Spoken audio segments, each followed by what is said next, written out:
Hi, crew.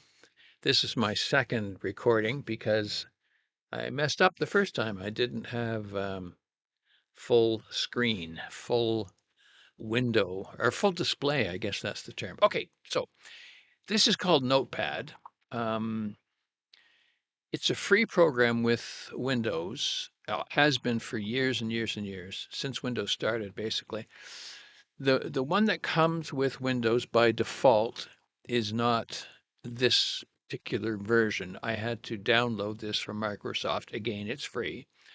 If I go over here, I can go, this tells what it's about.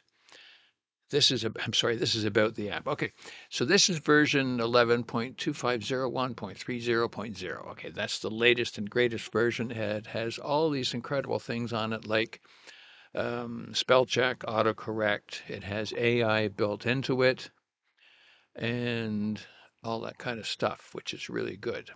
I'll explain these as we go. But back here, this is sort of a lesson in using these shortcuts. This is for Windows. This isn't for Mac. So I'll do another one for Mac or Apple later on. These are what's known. This part here is known as keyboard shortcuts. I'll explain them all what they mean as we go on. Let's start typing here. Oh, I've got to change the font. Let's change the font into something that looks decent. That was Bauhaus 93. Let's use Arial. That's a nice Arial rounded. Let's use that. Okay, so we're going to go back. And we don't want bold. Let's just use Arial then. And no, we don't want bold. We want regular. Now here we can put italics. You can put all different kinds of stuff here. You can play with the settings, but let's just use regular for now. Fonts, typeface size, we'll use 14, just to 16. Let's use 16. Okay, let's get rid of that. And let's go, the boy stood on the deck. All right. That's such a great line of poetry. We want to repeat it. So we'll highlight it. We'll go Control C and we'll put the cursor down here. And it was such a great line that we want to repeat it. So here we go. And it's such a great line, we'll do it again. I'm hitting Control V to paste. And once it's in the memory of the computer, I can Control V or paste it as much as I want. But I don't want that. I don't want these two. So I'm going to go Control X and I'm going to cut them and I'm going to put them here, Control V. So they're not here anymore. They're going to show up here. There we go. I just made a mistake, right? I messed something up. So here I'm going to go Control Z or Z, depending on where you are. And Windows is going to magically undo my mistake. And I can go on and on and on with that until the very start.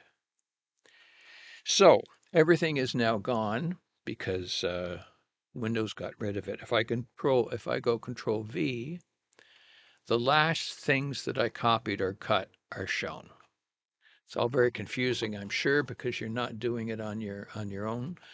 So they're all here. Control Z, Control X is cut. Undo is Control Z. That's the one I was just using.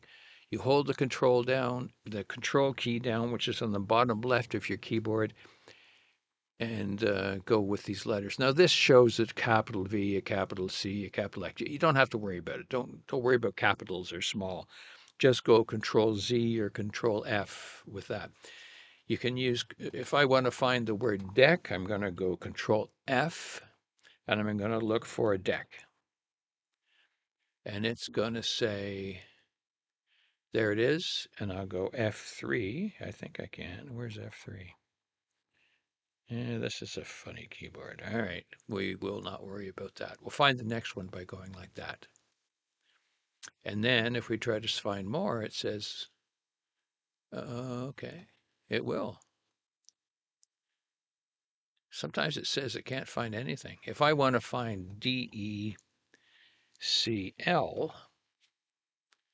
it will say, oh, can't find it. All right, so I made a mistake.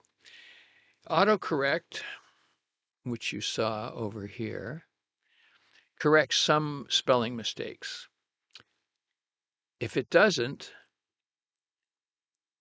you can it will show up in red. If I go back here and I put the boy stood on the DECL, it'll say that's not right. It won't autocorrect it because it doesn't really know what word I wanted. So I'm going to right click it. I'm going to go spelling, and it says it could be decaf, it could be deck, could be whatever that is, deco, deco, del. Let's make it del. There you go. It made it del. So if you see the red, that means it's spelled wrong. And let's see what it comes up with here. It has it has no suggestions for that, obviously. All right. So I go Control X and get rid of that. Um, you don't have to save this. You could save it if you wanted to. You could save it like that, Control S, and it will give it an arbitrary title, which is usually the first sentence or the first few words of what you've written. But let's say this is an original by someone, and I don't want to. I want to edit it, but I still want to have this. So I'm going to save this as the boy stood on the deck 1, and then I'm going to do some editing. And then I'm going to save this one as the boy stood on the deck edited, or the boy stood on the deck 2, whatever you want to do. But you as long as you remember that the boy stood on the deck, just that is the original. And you can edit this to your heart's content, and it won't affect the first version of it once you save this one you're working on as under another name. So you'll still have the original. If you didn't do that, anything you edit here will be on the original copy. So it's better to save something, you know, as something else so you can work on it.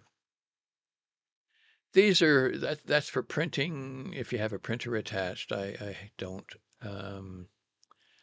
close this tab. You can have a whole bunch of tabs open here. And when it will save every one of these, I can put something here and here and here, and it will save them um, automatically. You don't have to worry about it. You can just close this down and it will save things. And that's the cool part about it. The old one, I don't even know if it would ask you if it wanted to save stuff. It might have, but sometimes you'd lose stuff. And on this new version of it, you don't lose stuff. So that's the reason I use it for almost all my writing. The other thing I like about Notepad, and I did this in that seminar that you don't even know about, um, I can send this to anybody in the world, any country, any place in the world, in English, obviously, and they can open up on any computer. I believe any computer ever made. It saves this as a TXT file. It saves it as a .txt file. And .txt files go back to the early days of computing, and it's a simple format. Word and what they call word processors, or used to call word processors, save this with all different kinds of let's say programming notes and stuff inside behind the scenes. You don't see them. It looks the same in Word, but if I record it as a Word document, which is I think DOCX, something like that. It used to be DOC, but now it's no DOCX. You would have to have Word to open it and look at it properly. You'd also have to have Word to edit it. This particular format, TXT, Word will open it.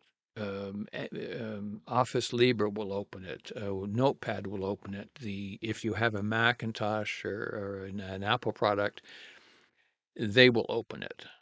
So it's universal. It goes everywhere in the world, and that's why I do this so that I can send things to someone and they'll say I can read it. If I send it in Word, they may not have Word, so they wouldn't be able to read it. I think that's enough for today. It's my second round. It's time for my second coffee of the day. I'll leave it with you. If you have comments about this, let me know. If I've made a mistake, let me know nicely.